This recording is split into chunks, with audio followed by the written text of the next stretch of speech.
The Mystery of Princess Talara, Part 2, by Mara Lilikith. She felt nothing, darkness enveloping her body and mind. Pain surged through her leg, and with that sensation, a great feeling of cold washed over her. She opened her eyes and saw that she was drowning. Her left leg would not move at all, but using her right one and her arms, she pulled herself up towards the moons above. It was long way through the swirling currents that wrenched back at her. At last she broke the surface and sucked in the cold night air. She was still close to the rocky shoreline of the capital city of the kingdom of Camlorn, but the water had carried her quite a ways from the point where she fell at Cavilsteer Rock. Not fell, she thought, correcting herself. She had been pushed. Further down current, she allowed herself to drift. There, the steep cliff walls sloped lower until they were close to the water's edge. The silhouette of a large house on the shore loomed ahead, and as she neared it, she could see smoke rising from the chimney and the flicker of firelight within. The pain in her leg was great, but greater still was the chill of the water. The thought of a warm hearth fire was all the motivation she needed to begin swimming again. At the shore's edge, she tried to stand, but found she couldn't.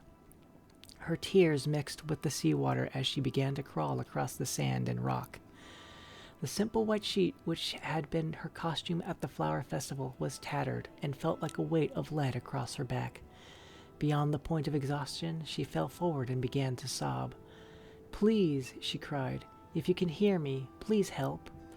A moment later, the door to the house opened and a woman stepped out. It was Ramke, the old lady she had met at the flower festival. The one who had started and cried, "It's her," even before she herself knew who she was. By contrast, when the old woman came to her, this time there was no glimmer of recognition in her eyes. "By Sethiet, are you hurt?" Ramke whispered and helped her up, acting as her crutch. "I've seen that gown before. Were you one of the dancers at the flower festival tonight?" "I was there with Lady Gilia Raze, the daughter of the king." "I know. She introduced us," she groaned. "I called myself Gina of Daggerfall." "Of course. I knew you looked familiar somehow." The old woman chuckled and led her hop by hop across the beach and into the front door. "My memory isn't as good as it used to be. Let's get you warm and have a look at that leg." Ramke took Gina's soaking rags and covered her with a blanket as she sat at the fire. As the numbness of the chill water began to leave her, it cruelly abandoned her to the intense agony of her leg. Until then, she had not dared to look at it. When she did, she felt vomit rising at the sight of the deep gash, fish-white dead flesh, plump and swollen. Thick arterial blood bubbled up, splashing on the floor in streams. "Oh dear," said the old woman, returning to the fire. "That must rather sting. You're lucky that I still remember a little of the old healing spells." Ramke seated herself on the floor and pressed her hands on either side of the wound. Gina felt a flare of pain, and then a cool, soft pinching and prickle. When she looked down, Ramke was slowly sliding her wrinkled hands toward one another. At their approach, the lesion began to mend before her eyes, flesh binding and bruises fading. "Sweet Kinnereth," Gina gasped, "you saved my life." "Not only that, you won't have an ugly scar on your pretty leg," Ramke chuckled. "I had to use that spell so many times when Lady Gilia was little. You know, I was her nursemaid." "I know," Gina smiled, "but that was a long time ago, and you still remember the spell." "Oh, you're learning everything, even the School of Restoration." "Oh, when you're learning everything, even the School of Restoration, there's always a lot of study and mistakes. But once you're as old as I am, there's no longer any need to remember things. You just know.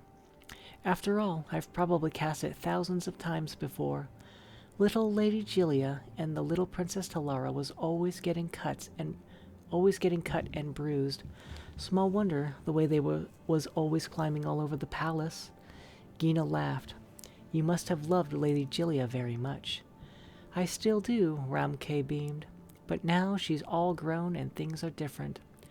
You know, I didn't notice it before because you were all wet from the sea, but you look very much like my lady. Did I mention that before when when we met at the festival." "You did," said Gina. "Or rather, I think you thought I looked like Princess Talara." "Oh, it would be so wonderful if you were the princess," returned the old woman, gasped. "You know, when the former royal family was killed, and everyone said the princess was killed, though we never found the body, I think the real victim was Lady Gilia. Her little heart just broke, and for a while it looked like her mind did too." "What do you mean?" asked Gina. "What happened?" "I don't know if I should tell a stranger this, but it's fairly well known in Camlorn, and I really feel like I know you." Ramkay struggled with her conscience and then released. "Gilia saw the assassination, you see. I found her afterwards, hiding in that terrible blood-stained throne room, and she was like a little broken doll. She wouldn't speak, she wouldn't eat. I tried all my healing spells, but it was quite beyond my power. So much more than a scraped knee. Her father, who was the Duke of Oblivion, sent her to a sanitarium in the country to get well."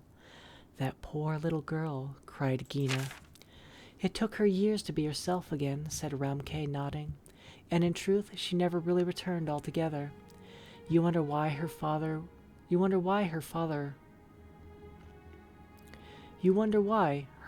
when he was made king, didn't make her his heir? He thought that she was still not exactly right, and in a way, as much as I would deny it, he's correct to think so. She remembered nothing at all." "Do you think," Gina considered her words carefully, "that she would be better if she knew that her cousin, the Princess Talara, was alive and well?"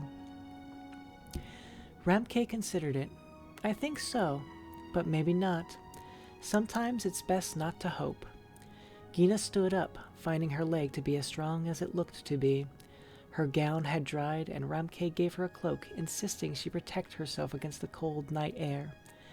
At the door, Gina kissed the old woman's cheek and thanked her, not only for the healing spell and for the cloak, but for everything else of kindness she had ever done. The road close to the house went north and south. To the left was the way back to Camlorn, where secrets lay to which she alone held the key. To the south was Daggerfall, her home for more than 20 years. She could return there, back to her profession on the streets, very easily. For a few seconds she considered her options, and then made her choice. She had not been walking for very long when a black carriage drawn by 3 horses bearing the imperial seal, together with 8 mounted horses, passed her. Before it rounded the wooded pass ahead, it stopped suddenly. She recognized one of the soldiers as Gnorbooth, Lord Strail's manservant. The door opened, and Lord Strail himself, the Emperor's ambassador, the man who had hired her and all the other women to entertain at court, stepped out. "You," he frowned. "You're one of the prostitutes, aren't you? You're the one who's disappeared during the flower festival? Gina, am I right?" "All that is true," she smiled sourly, "except my name, I've discovered, is not Gina." "I don't care what it is," said Lord Strail. "What are you doing on the South Road? I paid for you to stay and make the kingdom merry. If I went back to Camlorn, there are a great many who wouldn't be merry at all." "Explain yourself," said Lord Strail. So she did, and he listened.